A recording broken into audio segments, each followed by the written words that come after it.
Wednesday morning, Quad Cities. Thanks for logging on to get a check of your accurate forecast. A couple of things we're tracking for you, including the really cool temperatures this morning. Also some patchy dense fog. Watch out for that, especially in low-lying areas, river valleys, right along the Mississippi River, seeing some of those reduced visibilities.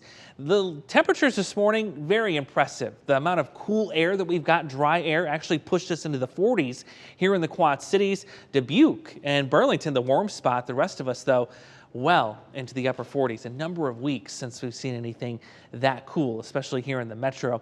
It is another quick turnaround as we get into the afternoon. I think temperatures easily into the low 80s today, mostly sunny skies. Now, we're not going to see 40s tonight. Despite the fact that the clearing stays with us, we've got a south wind that's going to get a little bit stronger, and I think that's going to keep temperatures warmer, with most of us in the mid to upper 50s. And with that south wind tomorrow, wouldn't you know, we get a little bit more progress into the 80s, 85 degrees with a mostly sunny sky. I want to draw your attention to something that's changing in all of our crop fields right now, especially this time of year. That is the amount of moisture that the corn and soybean crops are putting into the air. We talk about this a lot. It's called corn sweat. Well, that's been on the steep decline ever since we got out of the month of August. There you see it peaks in June and July, and then once we hit August, very steep drop in those levels. So what this means is it's putting less moisture in our air, so that new round of 90s that's on the way in the weeks and the days ahead, it's going to be a lot more comfortable than if we were to see this, say, in June and July.